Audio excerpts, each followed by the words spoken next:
Welcome to Parent Coaches Unleashed with Carrie and Jessica, where no topics are taboo or off limits. Join us as we let loose and discuss the real, raw feelings about parenting. In each episode, we will bring you heartfelt discussions, real-life stories, and special guests that will both entertain you and encourage community so no one feels alone in their parenting journey. Thanks so much for listening. Now let's start the show.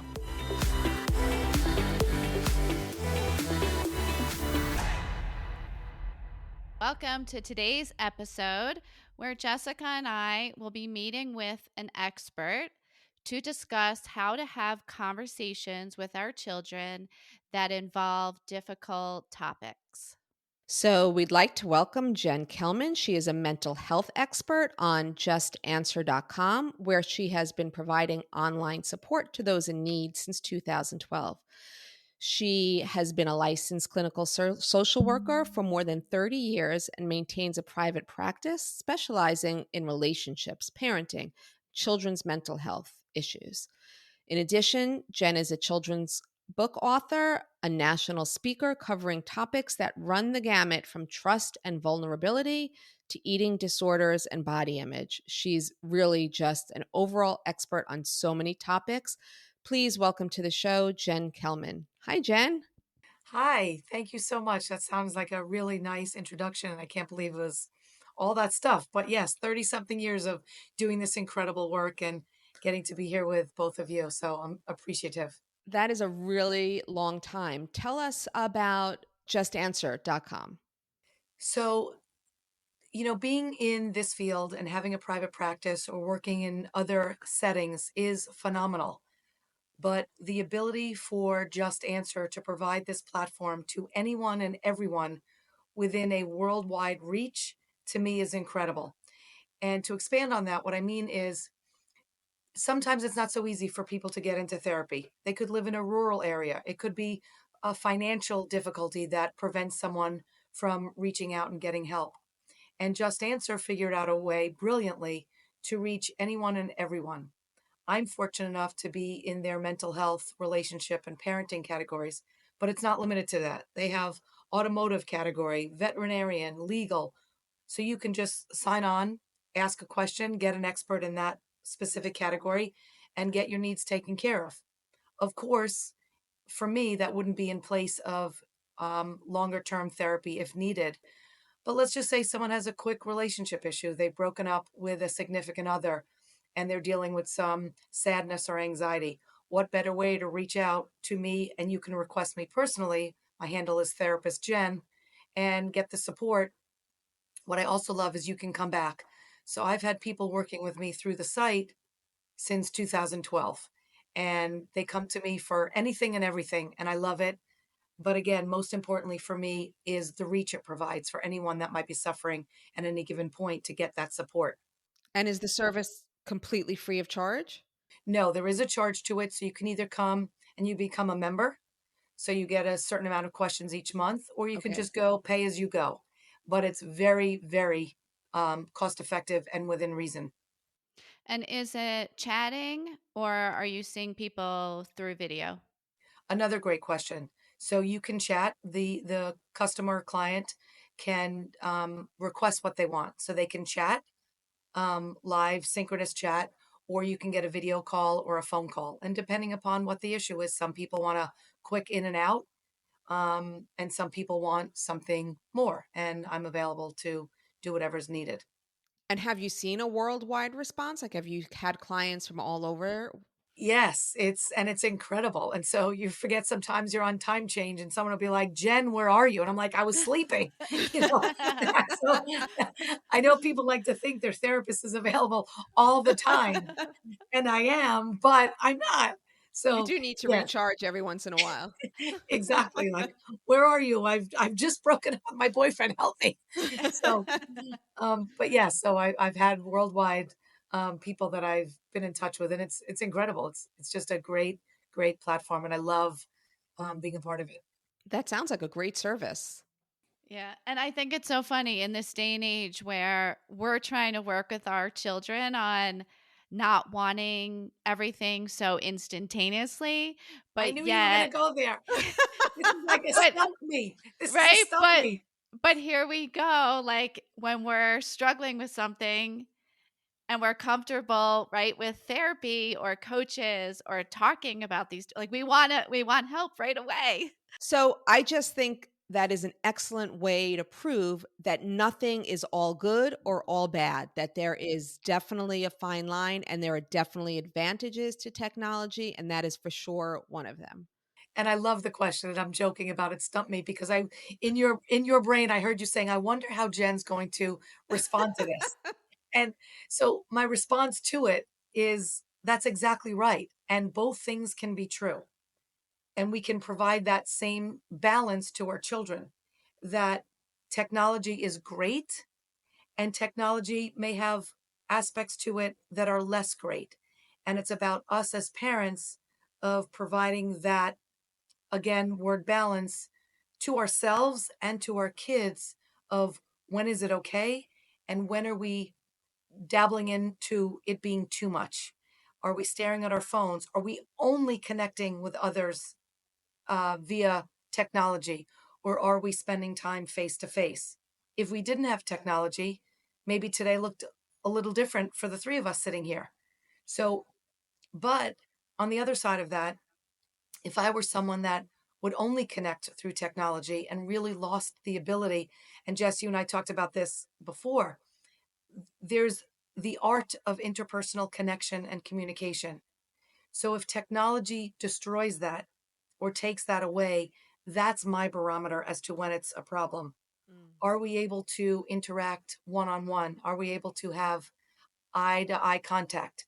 Are we able to connect deeply about emotions and feelings and likes and desires and loves in the world and inspiration? Or is it only safe if we are removed and have the somewhat anonymous type interactions? And so that's how we, move through that dance. We'll call it a dance with technology. And kids are different, unfortunately, that they've grown up in this area where technology is their way to connect. I'm on the other side advocating that that's not enough because at some point, our children do need to connect face to face, be able to have a conversation, hold eye contact, and connect deeply because we want them to have successful, thriving, deep connections with other people, love relationships, a relationship with coworkers, teachers, whatever. So, Friendships. again, friendships, thank you. Again, that balance. So I think what you're saying is so important. And like we've said so many times before, so much of it, yes, you need to set boundaries around your technology, but you also need to model. So many times we see parents out for dinner with their children and they're the ones on their phones.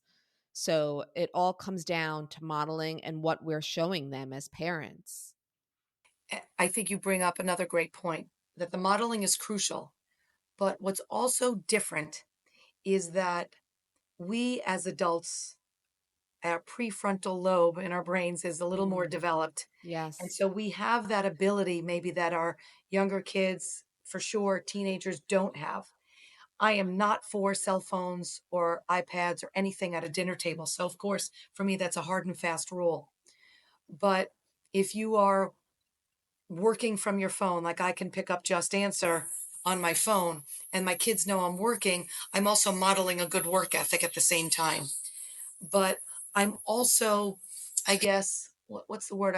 In touch enough with what's going on for me where I would know this is bordering on an addiction. I Yeah. can't put the phone down. I can't put the iPad down or whatever it might be or FaceTime. Kids have a little bit more of a difficult time around that. So, yes, model, but also there's a little difference. And I'm not saying, oh, No, you're parents run right. free and have your phones all day long, because I always want the interpersonal connection. I will always, always advocate for that. And I am not a fan. I'm so glad you pointed that out because that is a huge difference, what we're capable of or what we should be capable of as adults versus what our children's abilities actually are, developmentally speaking. Yeah. Correct. And it's not to say that adults don't get addicted, because they do, but let's maybe look at it a little deeper. And the thing I always say, and maybe I said this too when we spoke last week, that the the release of the chemicals in the brain that we get from drugs is the same release that is given when kids are on their phones all day long and they're Snapchatting or they're playing video games. It's that same dopamine release. And my standard line, and I've said this 1,000 times in very different ways, we don't hand our children drugs. And yet, at a young age, we think nothing to hand our child a device or the latest iPhone and think that it's okay to give free rein. We are harming our children's brains. We are almost begging for an addiction there, asking for an addiction. So, again, I'm not judging the family that believes, okay, my child needs a phone at this age because we're at work or they're at school. I'm not judging that. I never do. But I am saying pay attention to the free rein aspect and ask yourself, does my child need free rein? Do they need Snapchat? Do they need all this immediately? My answer is no, they don't. All right. So you brought up we would not hand our children drugs. So I would like to take that into a topic A nice that segue. a nice segue into. So we've heard from a lot of listeners. This is coming a repeated conversation or a question that we're hearing, and I'm hoping that you could give us some guidance as parents. So our teenagers having friends whose parents parent differently than we do, where their boundaries are different when it comes to alcohol and drugs and partying. And so if you are witnessing, right, you might have a set of boundaries about not sending your child, teenager, to a party or not allowing them to go. Or if you do allow them to go, what your, you know, boundaries are around calling if they're in a situation, or what your understanding is as a family. But when you're up against other parents that are very different on those topics of alcohol and drugs and going to parties as teenagers, what do you do? How do you parent and not feel like your child is excluded or included? Or do you have any words of wisdom or So you hit on a very rich topic, and there are so many layers to that question and what my response will be. And the first is, and we've all said this joking to each other, that parenting is hard. We all know this. I'm Yep. not shocking anyone by saying that. no? I'm also going to say that when we decide to have children, that there is no rule book or handbook that comes with it. Sure. We've said that too. Right? There might be amazing books out there and all things that maybe get us through, but at the end of the day, parenting is about what works for your family system. And so if you are parenting according to other systems and other boundaries, it's never going to feel right for you. Now, the next layer to that is, okay, so you have your set of rules and boundaries around, say, taking your example, going to parties where there might be alcohol. So there are several ways to go. If you're parenting in a way that, nope, you're only comfortable with sending them to someone's home where you know what's going on, you know there's no alcohol, then I'm saying stick with that. But let me add something to that. If you have a teenager that you have great faith and trust in, and they've given you no reason to worry about their ability to maintain the family values that you've instilled, then giving some leeway to that teenager that has shown trust is a good thing. Now, we've also mentioned before that I'm not an advocate for parents parenting out of fear, having a fear based decision. And what I mean by that is fear of Am I going to be judged by another parent? Is my child going to be left out, as you mentioned? Jessica and you and I joke that I have JOMO. I don't have FOMO. I have joy of missing out, and sort of I've given that to my kids as well. That there is, and the reason why I say that is because that's about resilience, meaning that you don't need to be involved in every single activity. You don't need to be involved in every outing, and you can still maintain your sense of self worth, your self esteem, and your confidence if you've missed an event. So if you're only parenting out of, I'm going to send my child because God forbid they miss that event, I don't know that you're really holding on to your values and parenting from a place of love, faith, and trust in what you've established with your kids. If, on the other hand, you see that your child has struggled with making good decisions in the face of peer pressure, then you might tighten the reins a little bit and say, you know what? We haven't been in a space where I can feel comfortable that in that pressure, in that situation that's going to cause some grief or distress amount around that decision. I don't think you're ready for it, but let's build toward it. When we're dealing with the parents in that situation, I always think it's a great idea to reach out to that parent. What are your philosophies around this party? Oh, well, I prefer that my child drinks in my home because I don't want them doing it somewhere else. So, yes, we're going to be serving alcohol. That's a big one. That's something we hear often. I have kids around, all teenagers to young adults, and that's been a common theme through all of my kids' childhoods. I want them to drink here so I know where they're going to be. Hmm. And so, at that moment, that is the crisis, if you will. How do I do that? Knowing the parent has told me what's going to happen. Right. And again, it's that keep coming back to this delicate balance situation. Where is your child on with their ability to handle stressful situations or peer pressure? Mhm. And maybe they'll say to you, you know what? I don't want to go and drink, but I also potentially don't want to be made fun of. So I don't need to go to this thing. Or, you know what, mom? I can hold that bottle of beer and toss it in the sink when no one's looking, but sort of go with the flow and hold it, but not drink. And again, that's based on your relationship. Sure. So if you have that relationship that isn't buried in technology and you're able to connect with your child and You you mean trust them. you didn't send them a text with that information? You actually like Right. Can you come downstairs now, please? Um, and you have that relationship. And you also know you brought up how to handle it if they call you. That that you trust and they trust themselves to understand a difficult situation and to check their gut meter, their meter inside their gut that says, I'm not comfortable here, to send you a text. And whether you have the code word or not, and just say, hey, I'm ready to come home. Great, pull up, all that. Right.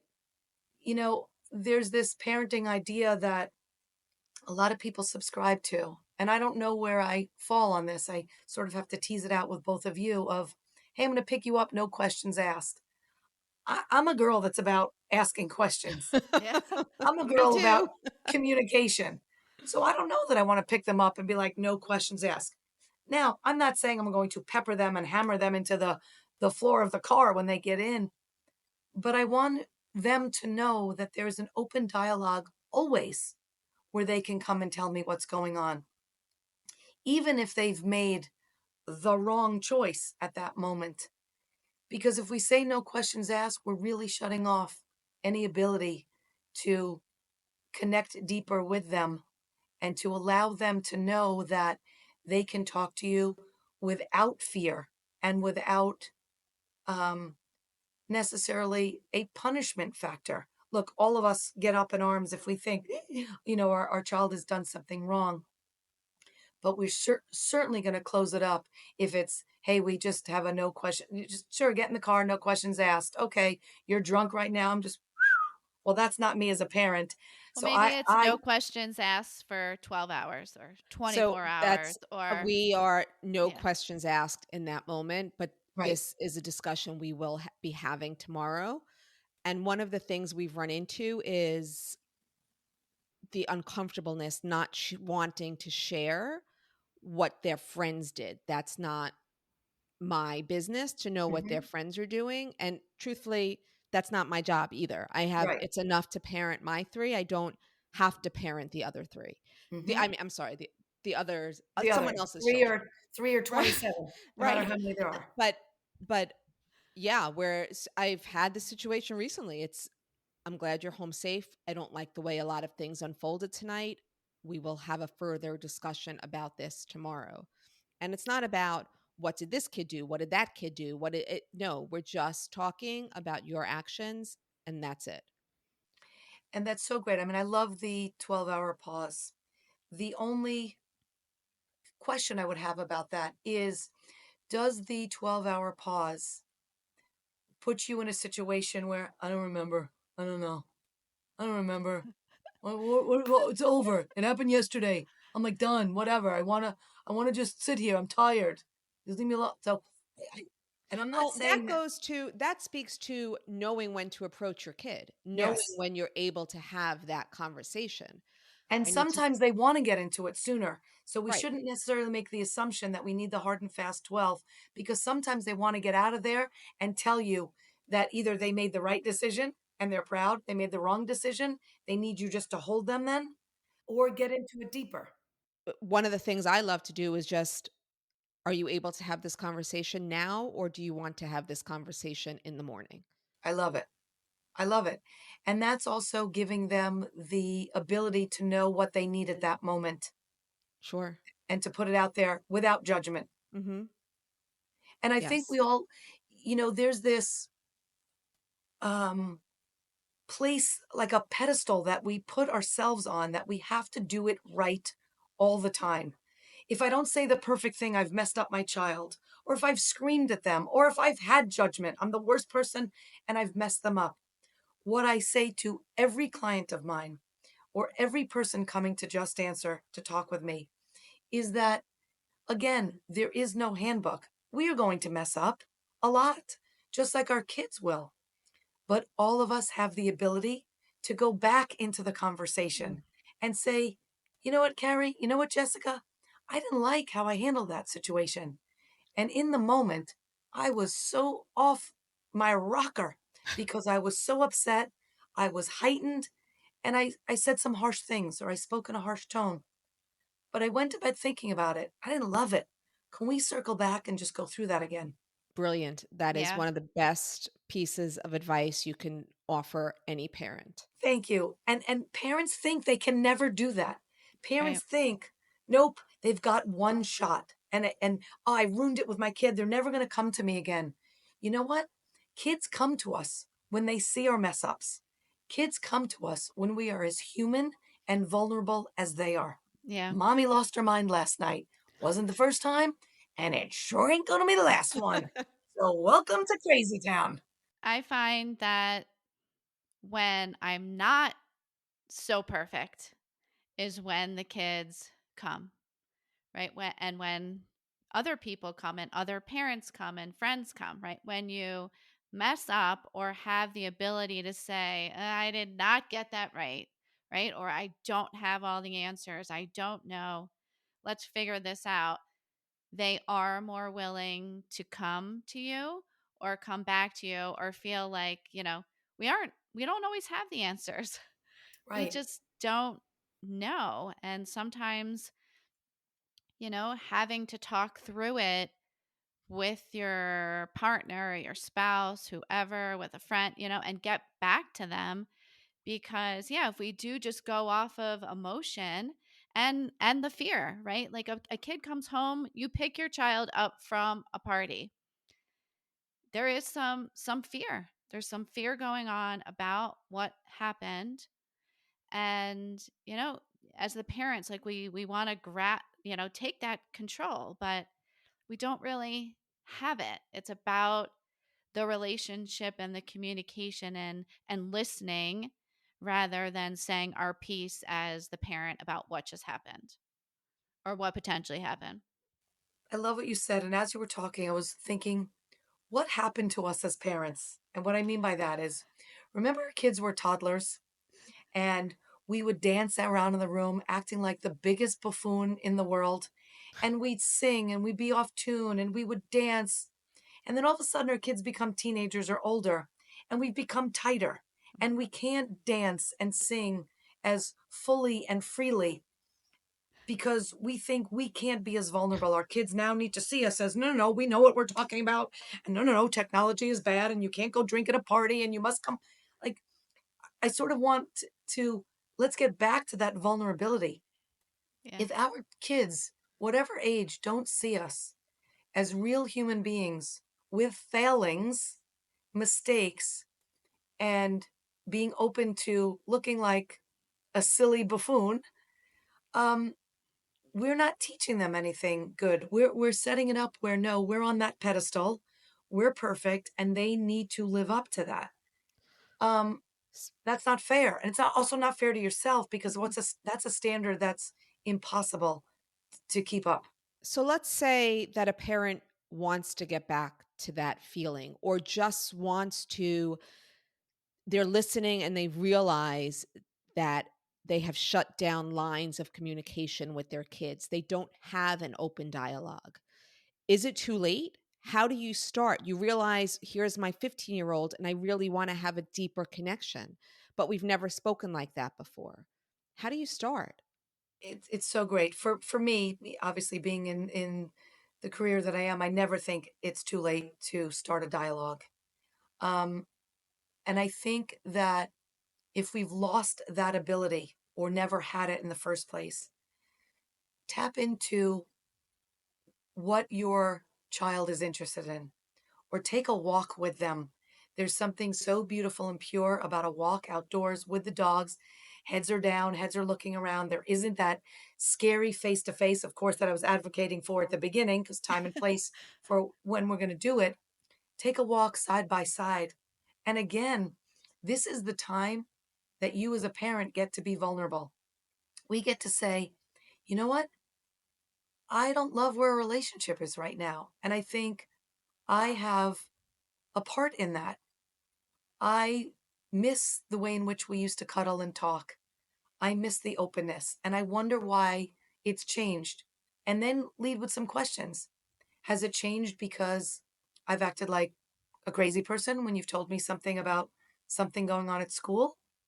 Yeah, mom. And it's made me feel that I don't want to hear that. So I just don't bring it to you. Mm. Okay, what could I do better in those moments? Well, you could just listen. I feel that you're a little judgy, to use their terminology, and you get a little cringy. Gotten that often. I'm sure there are a lot more words out there that we don't know, but Yes, but we're in a family podcast. I won't say them. Yeah. So, um, and I sort of like to be cringy, because that's part of my vulnerability. The sillier I am with my kids, I find that the more they open up. But again, this is that going back into it piece. It's not just a one shot, and if we mess it up, it's done.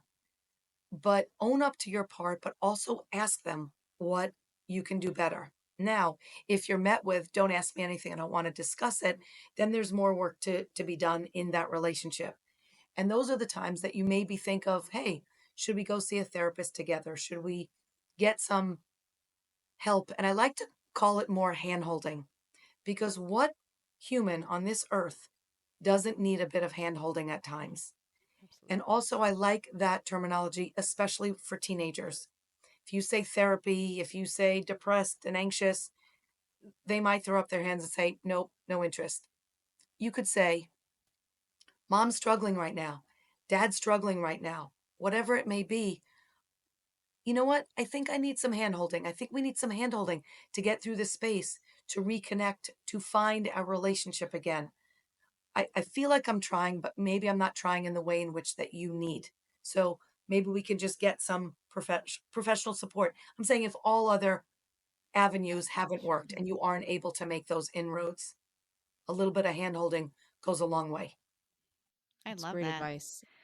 All right. So, as we're talking about communication with our children and families, any advice on how and when maybe where it should happen, sharing big news like we're moving or we're contemplating this big change in our family. Do you have any recommendations or suggestions on how to handle that type of communication? So I'm going to lead it with asking both of you to go back to when your kids were younger. And we've all heard too often, which of course I don't subscribe to, is, kids are resilient. How many times have, like, you've seen a child fall in a playground, they hit their head, oh, kids are resilient. Oh, they Or need help. you're asking them to go along with something, and the answer has always been, well, kids are resilient. I don't know where that started. I don't know who came up with it, but I don't love it. And here's why: because we're making an assumption about our children, and we're making an assumption that they can just rally without the skills to do so. Mhm. So I'd like to say, let's build resilience rather than just make Assume a it. blanket statement that all kids are resilient. Mhm. Kids become resilient when they model from us, when they see our resilience, when they see us not having a temper tantrum over some changes. But to assume that a change doesn't have an effect on every person within the family, and just to assume that they're resilient and they'll get through it, is doing our children a disservice. And that's where depression and anxiety could increase.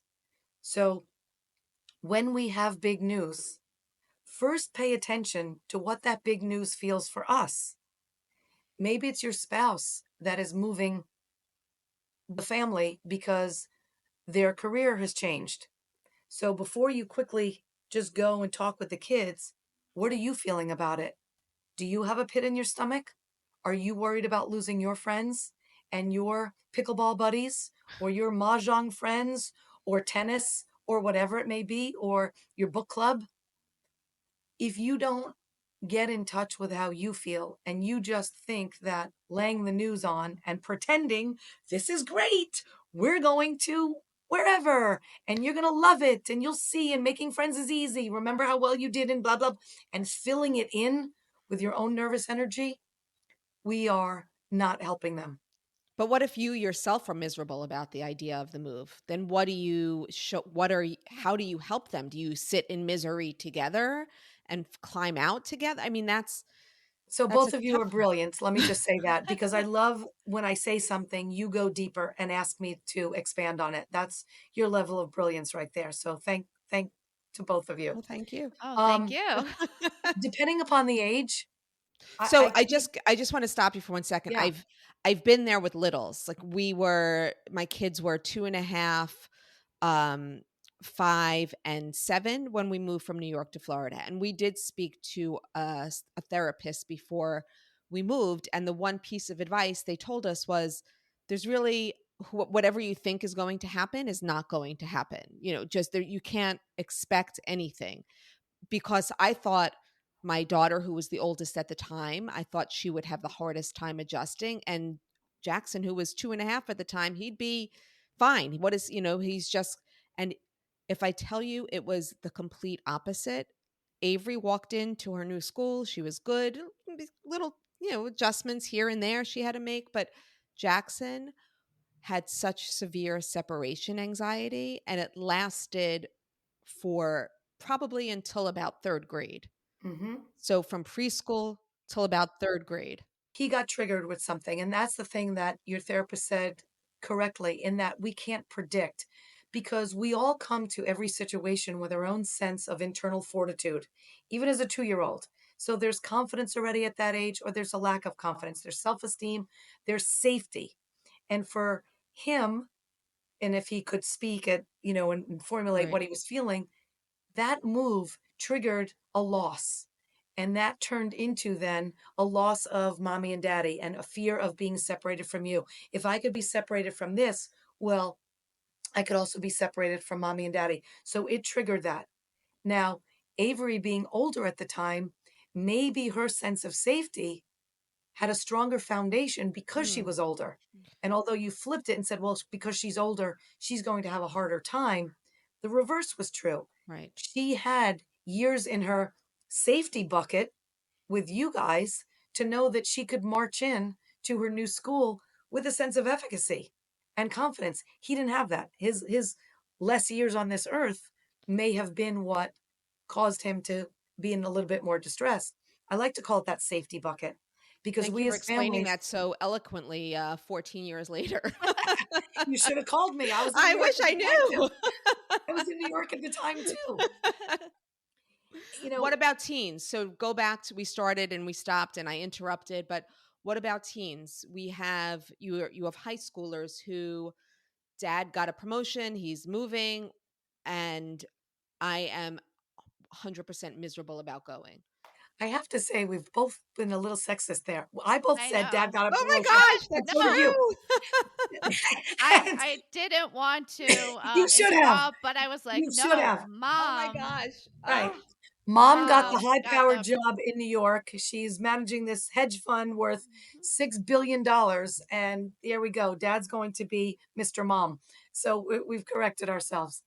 I Um, had a specific person in mind when I said that, so I apologize, but you are 100 thanks for calling and me out on it. and so did I, but still, we for our listeners, we need to, Yes. Yes. expand. Now that you're both in the right place.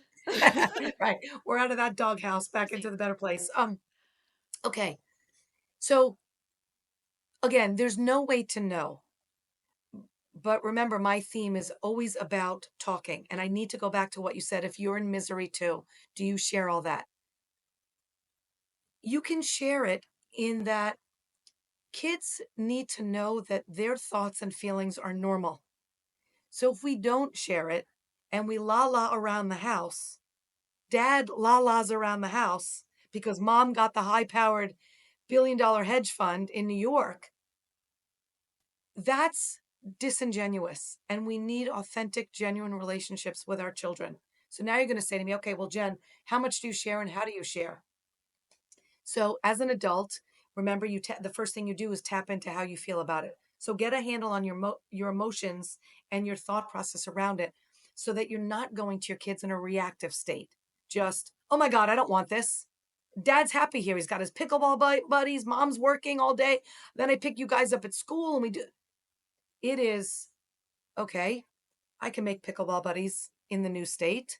I'm not thrilled, but I feel like I can do this. I maybe I'm excited for the adventure.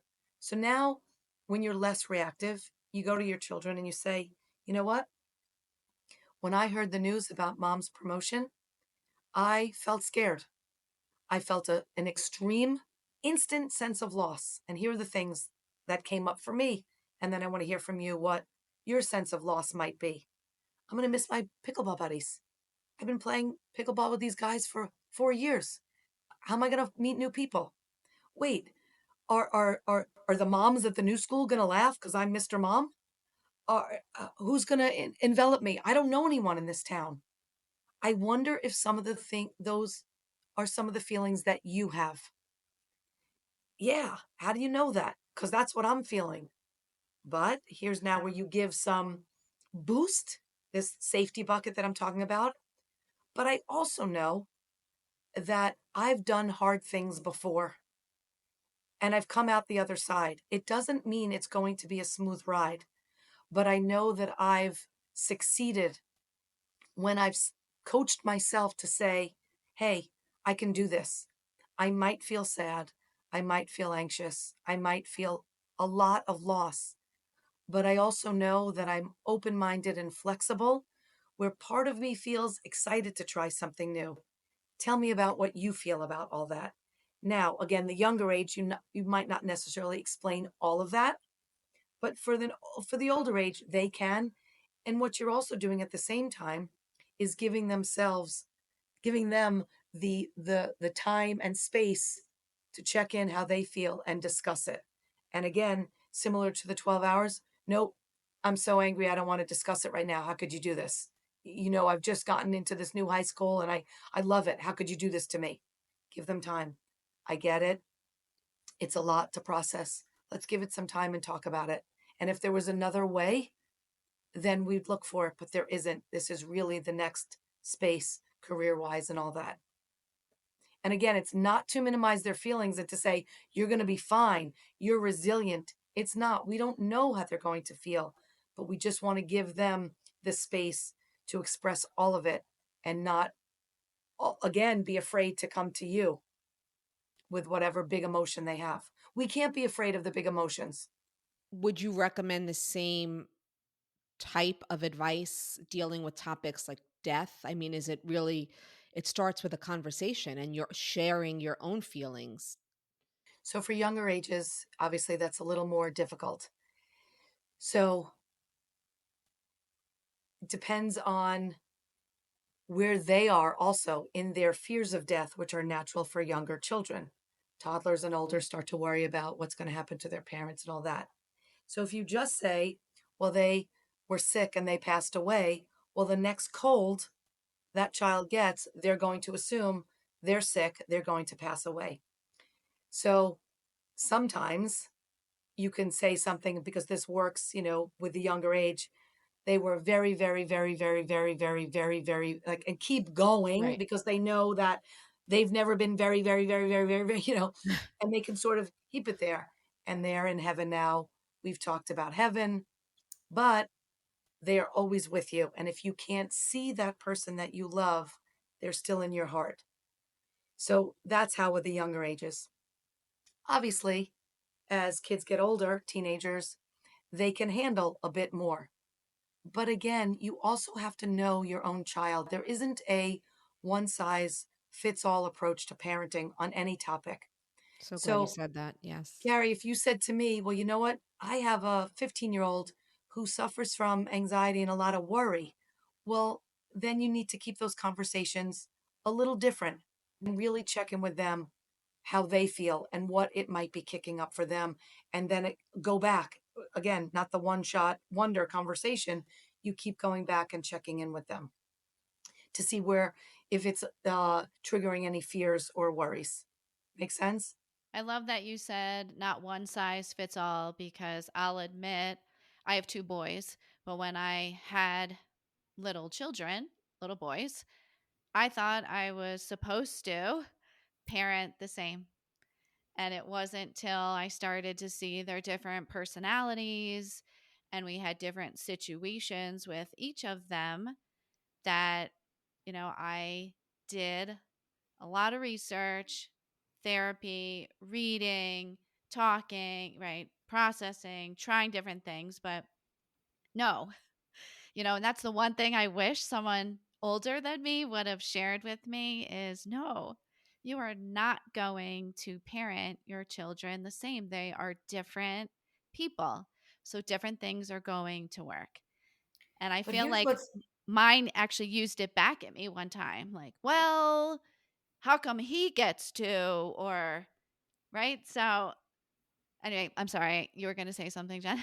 but what's also beautiful is you gave them the space to be seen, Hmm. because if you are not parenting with the same handbook, because you have different personalities, different internal fortitude, different levels of self esteem, and they can be themselves with you, be their authentic selves, and know that they're going to get what they need based on their needs. You give them that wonderful, beautiful space to be seen. I'm laughing when you say they use it and you get to use it back now. Well, you know what? There's not a one size fits all approach to parenting. And right now, they're showing some uh, uh, ability to have some faith and trust. So, yes, they're going to get this. And when you move along in that process, you will too. Or right now, different ages require different things.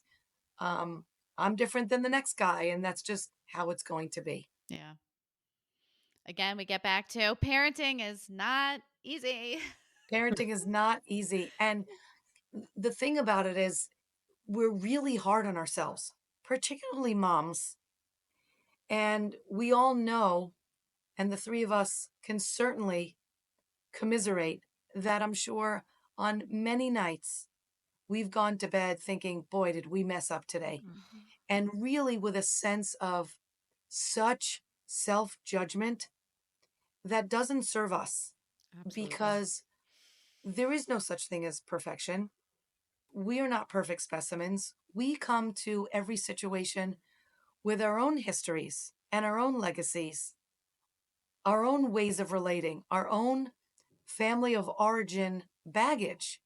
How did our family of origin communicate? Maybe they didn't communicate, and now all of a sudden you're married to a communicator and you don't know what to do, Right. or the other way around. Or you've had an experience in your childhood that you knew you never wanted to recreate in yours. Mhm. Mhm. So you're working hard to provide your children the place of safety and comfort. At any given moment, we are operating from those spaces deep within us.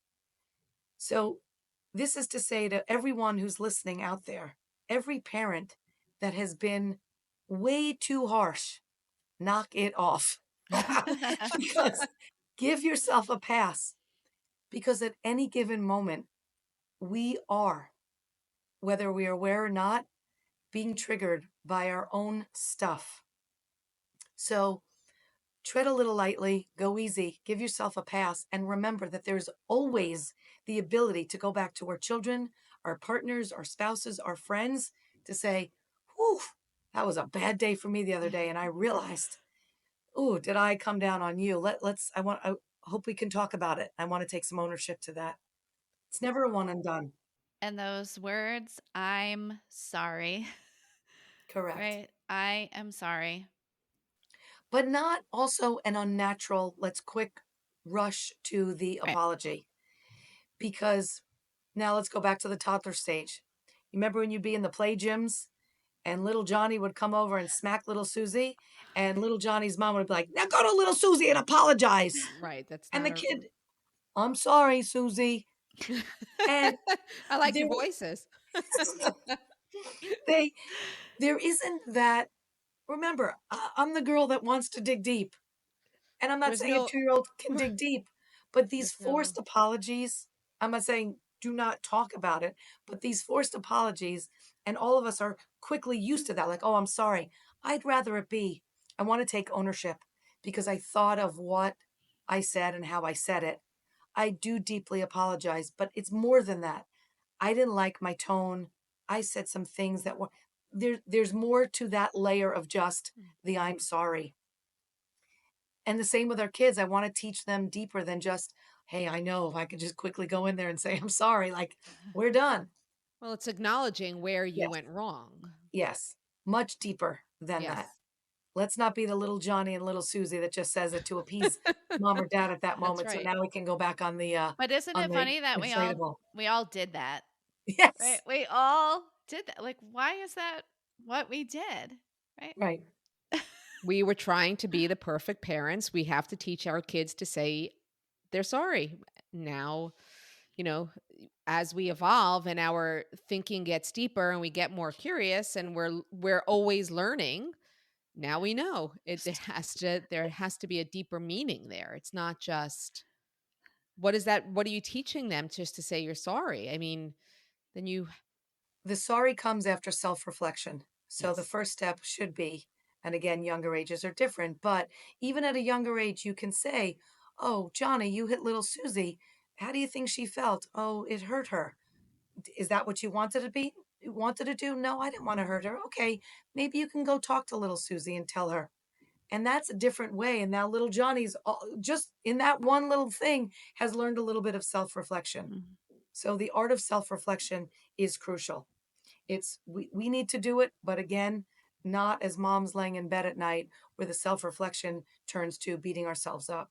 Mm, it's And if we give that to our kids, then when they mess up, they're not beating themselves up so much or afraid to come to you because they know that you've given them the space to look deeply at their choices and come to you and discuss it and say, I didn't like it. You know what? I didn't think it was that bad. I probably need to look a little deeper. right. So I have another scenario I'd like to raise with you. Johnny and Susie grew up. They went they went to college. Did they get married? No, not yet. They're not that old yet. Okay. But they did get accepted to college and they're there now. Mhm. And Separately, different colleges? separate, yeah, they Okay. didn't really bond after that fake apology. So This is not a political show. That is not our intent. But we have college age kids. We know college age kids. We hear the turmoil that's going on college campuses today. What is the best way for us to support our kids with all the differences of opinion out there, and how I'm messing up what I want to say. I'm with you. I'm following you, but continue, expand. How do we best support our kids on college campuses with today's turmoil? So I think kids have had it rough for the last couple of years. So from COVID to college campus turmoil and upset and protests, I think that, or at least the way in which I would think about it, in the old days, we'd think about college like, oh, they're going to be on this campus. They're going to be sitting out on the quad on their blankets with their books out, and they're going to be deep in thought. And their professor with the long beard going to be like this. And every view, oh, that's very interesting, little Johnny, who's no longer little Johnny. Susie, huh? He's Big Johnny now. Big Johnny, Big Susie, John. that's you must have learned a lot from the playground when little Johnny pushed you down. I love that view. I didn't think of that view. And you know what? I'm open to hearing that experience of yours. That's what we used to send our kids to college, and I believe that's what they were getting. Of course, I have the hope that that's still there and that it can be there if it isn't. And I think that we've lost as a society the ability to remain connected to other people that don't share the same views. I want to repeat that. We've lost the ability to remain connected to those people in our lives that don't share our views. People are So, so quick to mhm. throw everyone out, and this relationship is done. And that's what's happening on college campuses. And so I believe everyone has the right and deserves to be heard and deserves to be met with an openness and I didn't understand that perspective.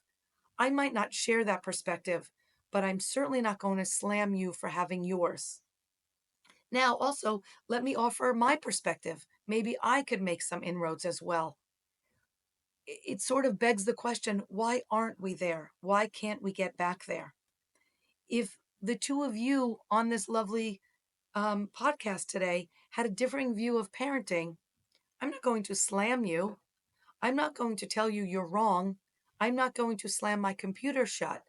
I'm going to, Mhm. I didn't see it that way and I didn't think of it that way, but you've just opened up my eyes to something. So, of course, it saddens me to see that groups with such vehemence are against each other as opposed to having more expansive abilities in mind, in your body, and in your soul and your spirit to listen to others without forming blockades or kids don't go to classes or chanting various things that maybe they know what they mean, maybe they don't. But what happened to just expressing what you feel about situations going on in the world and someone accepting that just to be their view and offering theirs without beating each other up emotionally, physically, or otherwise? That's how I would answer that in a very long winded, wordy No, way. I think what you said was spot on, that we don't give each other the grace anymore of having a difference of opinion. Like you said, it's just so easy to cut them off or to threaten them, or I mean, we see it across so many avenues. It's just And social media has made it yes. so much easier because people think they can hide behind this veil, Yep. say what they want, and it be okay.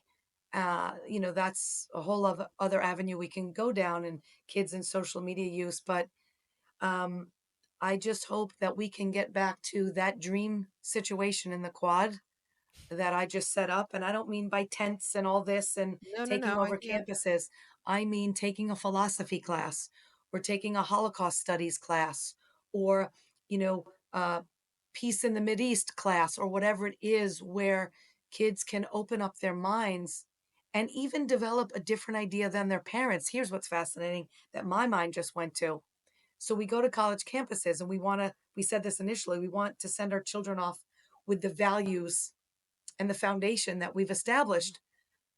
But there's also another side. What if those values are anti this, anti that, or more hateful in tone? We want those college kids maybe to go and be more expansive and say, wow, you know what? I was brought up with this kind of thinking, but there is another way to look at this. And I don't need to abandon my values or the framework that my family has given, but I can appreciate someone else's view and might even enjoy partaking in some of the cultural or different activities that you are involved in. That's to me the richness of beautiful connections. Yeah, which is, I think, one of the reasons, right? We send our children off to have a young adult experience, whether it's college or military or job or whatever it is, so that they can take the foundation, but they can build upon their and establish their own views by experiencing other people and hopefully feel accepted to come back and share that with their family. Correct. That's beautifully stated. Now, that's not always happening No. in every Currently it's not, right, but we in every hope family. that, this is a generation that does have the ability to change things. And I think all voices should be heard. No one should be, we all, let me say it this way. We all come to every situation with our own bias. But if Yes. our bias prevents us from connecting to another person and we are so set in stone with that viewpoint, we lose the opportunity to learn something. It doesn't mean you need to grasp onto that view and it become yours, but why close your mind to learning? You could learn something beautiful from another person, not necessarily subscribe to it, but you are enriched. I look at relationships as, are we enhanced by the relationship or is it detracting? And the minute we come closed without wanting to learn, we've we've already set that up. So Yes. let's build some enhancement there, but in a way that isn't violent in speak or physicality. That it's not just about tolerating others, because I think we sell ourselves short, like, okay, I'll just tolerate that. It's whatever. I don't believe in it. It's more than that. It's allowing for the expression of all views and feelings. And in doing so, our connections are deepened. And I always say with every one of my clients is there is healing in connection. So we need to connect more. We need to connect deeply. We need to connect differently because we are healed in those connections. And we are all way more alike than we think we are. That is so important to hear. And I really hope our listeners will encourage their college age kids to listen to this segment because, I mean, I think you said it beautifully. Thank you. Yeah, and I know that today's topics were somewhat difficult, but I have to say, like, I really feel enlightened by a lot of what you said. So I hope our listeners do too and can take a lot of information from this episode and it will, help in their family situations or they can learn from it themselves. Because I agree with you, Jen, that I live each day to learn something new and learn from other people. And I think that's what keeps me going and why I'm so excited with Jessica to be doing this podcast. It's Agreed. incredible. And what you just said was so perfect because we started with how can we talk to our kids? And you mentioned some very tough subjects. And then we come full circle because you said to your listeners, we've dealt with some very difficult topics and you felt enlightened. Mhm. Carry that notion with you when you're talking with your kids. Whether it's a difficult topic, whether you assume or know for sure that your children are going to have a reaction to something, that doesn't mean we close up the conversation. We open up the conversation and we heal ourselves and our children by that connection and by that communication. And then, yes, to use your word, perhaps and hopefully we are all enlightened. I know I was being here with both of you. So I want to come back. I'm inviting myself. Oh, anytime, Jen. So if any of our listeners want to reach out and get in touch with you, how do they do that? So the easiest way to find me is through justanswer.com. My handle is therapist Jen. So if anyone wanted not some full-term therapy and they just wanted to connect, they can sign up, sign in, and write for therapist Jen only. It's one word, and come to me. I can also be reached by my email, therapywithjk@gmail.com. Jen, thank you so much. Thank you for enlightening us. It has been a wonderful conversation with you. It's been a lot of fun. I love deep stuff. See, deep stuff can be fun. Tell your kids that. Thanks so much for being with us. Thank Thanks so much. I you. appreciate it.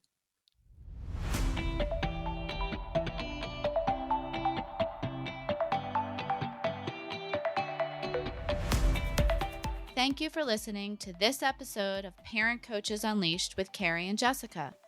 Together, we can raise the next generation of independent, capable, and compassionate young adults. We encourage you to send us an email with questions and feedback to info@parentcoachesunleashed.com. Please remember, you are not alone on this parenting journey.